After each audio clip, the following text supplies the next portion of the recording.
Bismillahirrahmanirrahim. Dear students of 9C, Assalamu alaikum. I am your teacher Muhammad Ilyas. Dear students, this is our 7th interaction regarding biology for Cambridge, and today's our topic is the transport.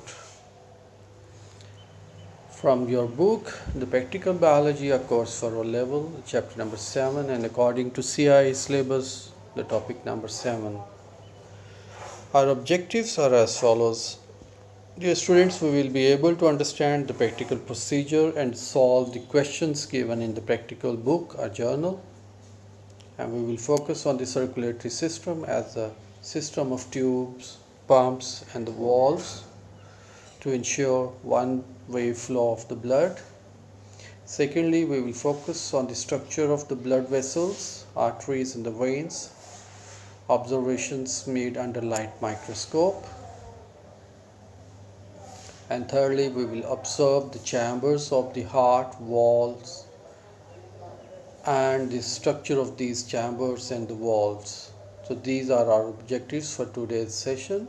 Starting from the structure of the vein, you can see that this is the diagrammatic representation of the cross section of the vein.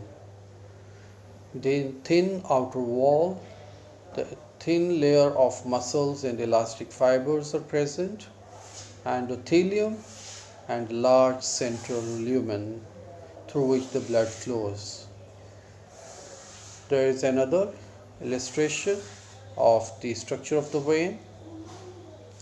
The outer layer is also called the tunica externa, the middle layer is also called the tunica media, and the inner layer is also called the tunica intima. This is the cross section of the vein, which is showing you the outer layer, the middle layer, which is having a very less number of smooth muscles, and the elastic fibers. The tunica intima are the inner membrane, which is comprising of single cell called the endothelium as well. You can see the walls are present in the veins, and the function of these walls to allow the one-way movement of the blood in the vessels.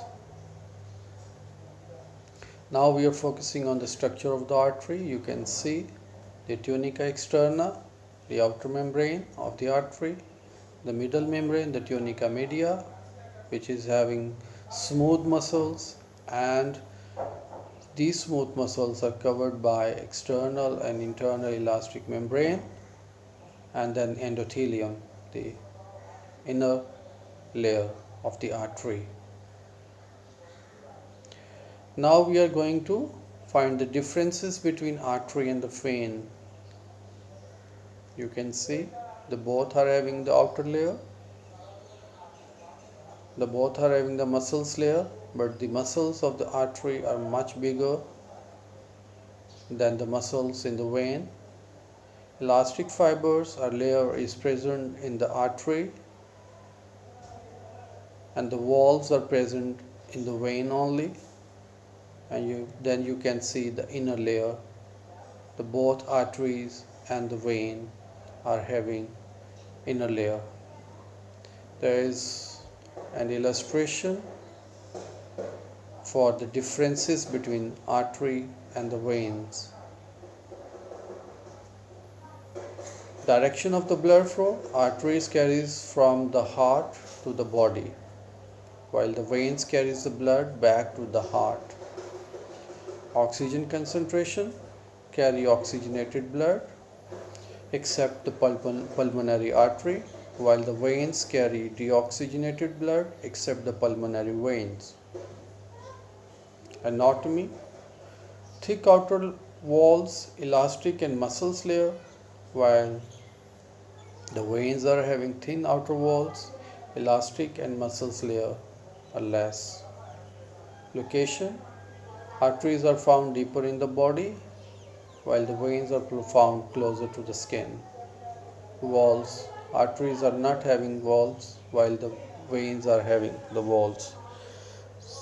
So after having this illustration about the differences and the structure of the arteries and the veins. Here is a microscopic view of the artery and the vein. You can see, dear students,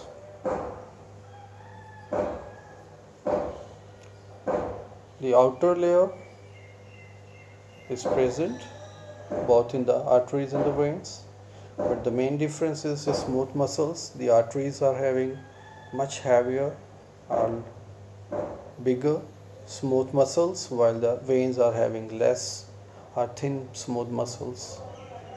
And now you can see the arteries having the lumen, which is very narrow, while the lumen present in the vein is very greater in size. And you have to draw this diagram on your practical journal.